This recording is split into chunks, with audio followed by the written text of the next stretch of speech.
one company that was synonymous with American industrial might for 100 years. It had to be U.S. Steel. In 1978, the chairman of U.S. Steel, David Roderick, said, "We will be primarily a steel company for the rest of the 20th century." In 1978, well over 80% of U.S. Steel's sales came, indeed, from steel. As 1986 began, less than 1/5 of U.S. Steel's sales came from steel. In late 1985, while giving a speech, one cloudy, foggy morning, I drove through Gary, Indiana. It was a scene that depressed me for months afterwards. Only one of the 13 furnaces at the giant Gary plant was working, and I understood that that was not to be working very long.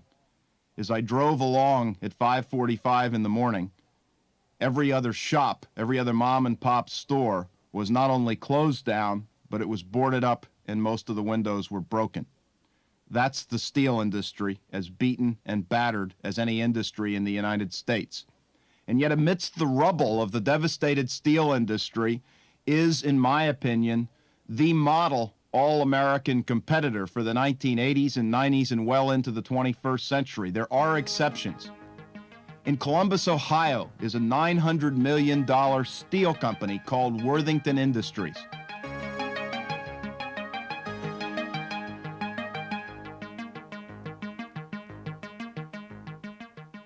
My first exposure to Worthington Industries was indicative of things to come. In January of 1985, there was a public television show on our book In Search of Excellence. As the footage was being shot for that documentary, I reviewed it from time to time. We did as you might have suspected and focused on the McDonald's, the Apples, the Disneys, the IBMs. As I reviewed the footage, I became aware that there was a big gap, and that is, there was no dirt. Well, I had heard about this steel company, Worthington Industries, in Columbus, Ohio, and obviously for me, I'm ashamed to admit, when I think of dirt and grime, I think of a steel mill. So I talked to our executive director, John Nathan, and asked John if he would go out to Columbus, Ohio, and take a look at the Worthington organization and see if he could include him in the show. John was busy as could be with an incredibly tight shooting schedule, but he did indulge me and go out to Columbus. Late the night of his visit, I got a pained call. He said, "Thanks a lot, Tom. I've got better things to do than waste my time out here." I said, "What's the problem? Wouldn't John McConnell, the Worthington founder, let you in?" He said, "Let me in." He showed me the whole place, but he said, "This will never work." He said, "There's not one person out of 238 million in America who would ever believe that this is a steel mill." He said, "It's just plain much too clean." Well, that was my awakening to the fact that Worthington was indeed something special.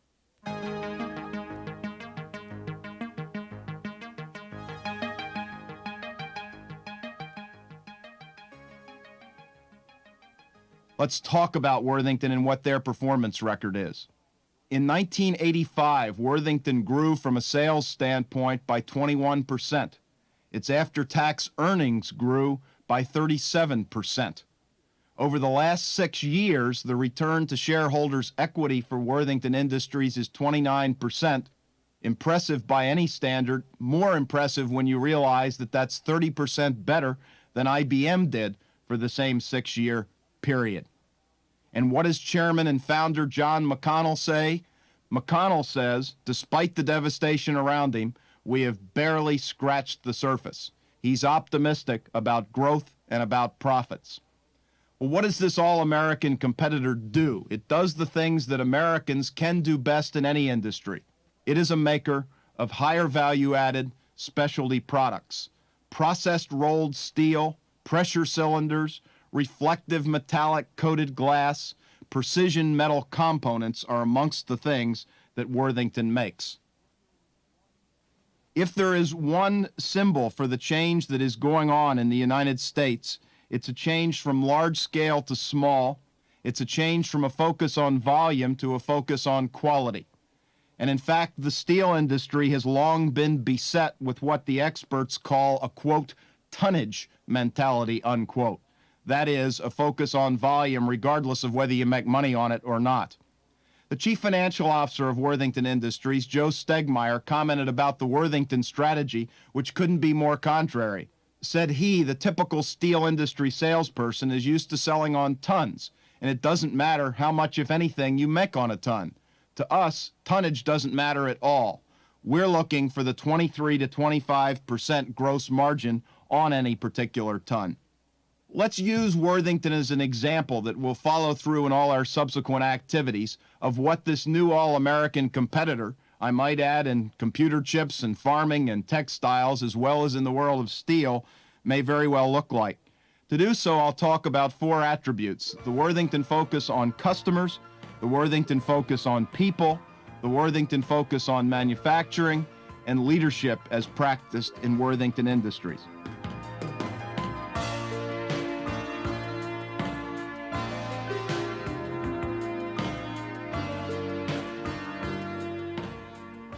The Worthington focus on customers.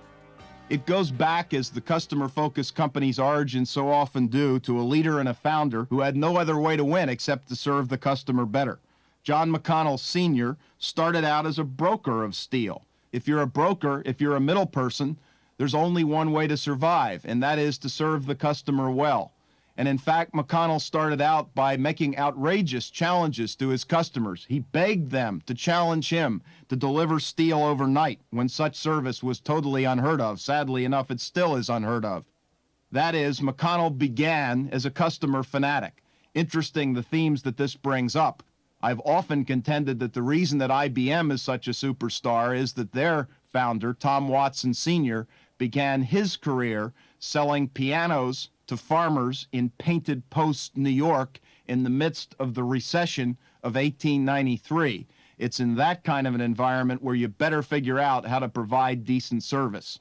Well, the customer theme was what got Worthington started on its path to success, and they've never varied from that path to success.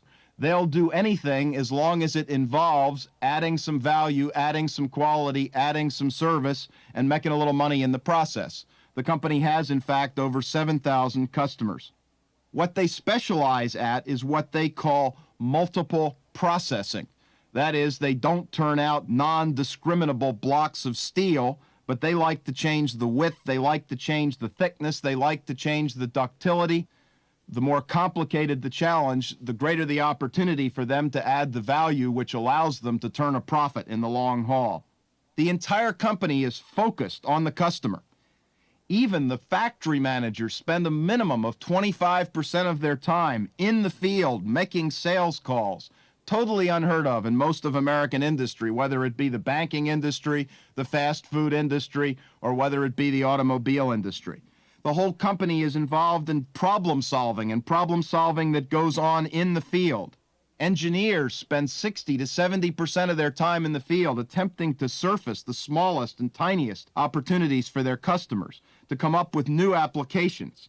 Metallurgists, plant people, salespeople are as often as not found on the customer premise doing problem solving to help the customer in any way that they possibly can. For example, there was a company that makes rakes, and this rake maker, as mundane a product as you can imagine, was getting killed by foreign competition. Well, Worthington found a way to change the carbon content of the steel, the thickness of the steel, a way to come up with a steel product that saved so much money that even a U.S. rake maker was able to beat out foreign competition. In one order for seat adjustment channels for General Motors, Worthington was able to process the steel in a fashion which saved General Motors fully $25 a ton on a $200 ton of steel. It's solving those small problems that has long become the Worthington specialty. Well, what does Worthington provide? They provide a record of quality that is 4 times better than the industry average. Their specialized manufacturing facilities enable them to reduce the scrap by an extraordinary degree, and the finish which comes out of their spectacular machines saves millions of dollars for their customers, in fact, in the final finishing steps, which are usually so labor intensive. One of their customers, in fact, was quoted as saying, "God, you make it so the customer can't go somewhere else. You just love them to death." Well, loving them to death, loving the customer to death is the Worthington secret, and I might add, the secret for Sewell Village Cadillac and for all of the winners that we have found. That's the customer side of the Worthington story. What about the people side? It's shocking to me that almost a half a century after the Scanlon plan, which was perhaps the first of the profit or productivity sharing plans, was introduced, that only 20% of the American workforce is involved in a profit or gain sharing or productivity sharing or quality enhancement sharing program. Worthington is at the forefront in this regard. Fully 17% of Worthington's pre-tax profits go into a profit-sharing program which is administered on a facility-by-facility basis, meaning that if one facility makes money, it gets profit sharing, and if a facility loses money, it doesn't get profit sharing. That 17% of pre-tax profits translates into fully 40% of the average employee's paycheck coming from the profit-sharing plan. The average person on the line at Worthington last year made approximately $27,000. Of that $27,000, $11,000 came from profit sharing. In addition to the profit sharing, there's stock bonuses. For example, stock bonuses for top attendance records. In fact, 32% of the Worthington Industries stock is employee-owned. Question: how do you get into the profit-sharing plan at Worthington? It's quite simple. After you've been there 3 months, there's an election. The election is held by a council, that is a plant council, of your non-supervisory peers, and that council of your peers decides whether you are the sort of person that Worthington wants to allow into the profit-sharing plan. That, to put it mildly, is an unusual way of doing it. Well, throughout, the Worthington objective is to involve people in every way that they possibly can. The average person on the line spends time with customers directly involved in customer problem solving. The average person on the line is specifically involved in the design of the plants themselves.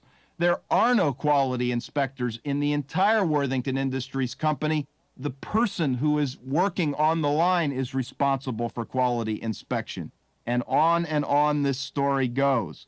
Worthington insists that the average person is fully capable of understanding the most sophisticated financial information about the company. Information is widely shared, and in fact, the financial department at Worthington puts on what they call a traveling economics roadshow. The traveling economics roadshow simply means that there's somebody from the finance department constantly on the road teaching basic economics 1 to every employee in the company. They teach what it means to have a high scrap rate, to have a quality record that's not up to snuff. On and on it goes. Informal communications are the norm. Informal communications on a daily basis with all levels involved to talk about problems, to talk about opportunities. People are encouraged at any point to come up with new ideas that will help the customer, that will help the salespeople, that will help the engineers. That's simply the way they do things at Worthington. All promotion is from within, and the outcome, well, I gave the outcome previously in terms of dollars and cents. Another way of measuring it is that the average absenteeism at a Worthington plant, now get this, runs less than 1%. That's what happens when people have a financial stake in the action, when they're treated like adults, and when they are asked to contribute in a meaningful way to their job.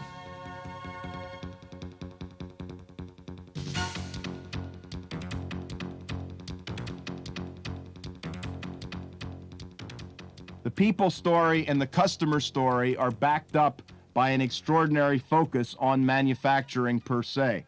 Isn't it amazing, given the multi-tens of billions of dollars in steel revenues still coming into this country, that little Worthington Industries, $900 million strong in Columbus, Ohio, has the single most advanced manufacturing operation in the entire industry. A new 3-stage tandem cold rolling facility, in fact, totally computer-driven, is very much at the heart of Worthington's ability to provide superior quality all the way along. And the story gets better after that. McKinsey and Company, the management consultants, recently did a study of manufacturing, and it came up with a very, very surprising result. We think of the Japanese as being highly automated. We think of the Japanese as spending more money on robots than anybody else. Well, it doesn't exactly work that way. This study, astonishingly enough, said that the Japanese only spend 1/6 to 1/2 of the investment dollars per subsequent sales dollar generated on their factories. Well, how can they do that and still be advanced, as indeed they are? Well, again, it's the obvious, it's the common sense, and it's the simple. The Japanese have their engineers living not in an ivory tower, but living in the plant itself. The engineers are involved in in-house design. The Japanese don't go out and pay excessive amounts of money for equipment. They jury-rig it, they involve their people, and make incredible savings. Well, this story of the Japanese is a story of Worthington Industries, only they started it long before the Japanese did. For instance, let's take that most sophisticated piece of equipment in the steel industry, that computer-run tandem cold rolling mill. What do you suppose the engine for that steel mill is? The engine for that steel mill is a 1943 vintage Navy submarine motor that basically the Worthington Industry people bought from an Army-Navy surplus store. Army surplus generators, also often from World War II or Korea, power basically everything within the Worthington plants. What's the point of it? Well, it's very simple. The Army and the Navy made those things to last for 100 years, and there are a lot of years left.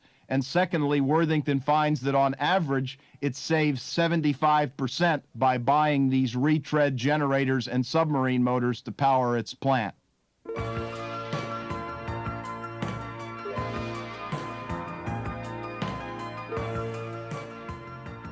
The Worthington story is about customers, quality, service, problem solving for customers. It's about people, listening to people, involving people, sharing the winnings on a facility-by-facility basis with people. It's about these exceptional, though common-sense manufacturing skills. But what holds it all together is the vision and the values of Worthington founder John McConnell Sr., who we've mentioned before. McConnell, as we noted, started out as a customer person. But more than that, John McConnell's career before the founding of Worthington involved some stops in some plants in the automobile and steel industry. And he couldn't believe what he found. He found people who were completely turned off by the work environment in which they were placed, and he swore that if he started his own company, he would never allow the same thing to happen. His philosophy, which says basically, people, people, people make the difference, has been the driving force for Worthington Industries. Some people say that there is a policy manual at Worthington, and it consists of but one sentence.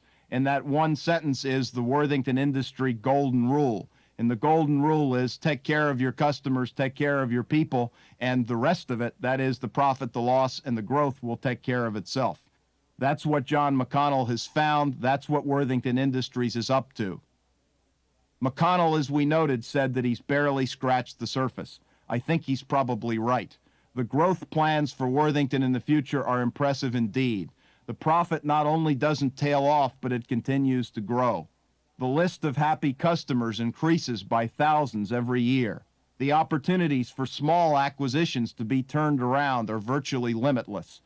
This is the beaten, battered, destroyed steel industry.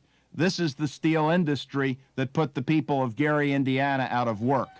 275 miles away from Gary, in Columbus, Ohio, is a little company practicing common sense.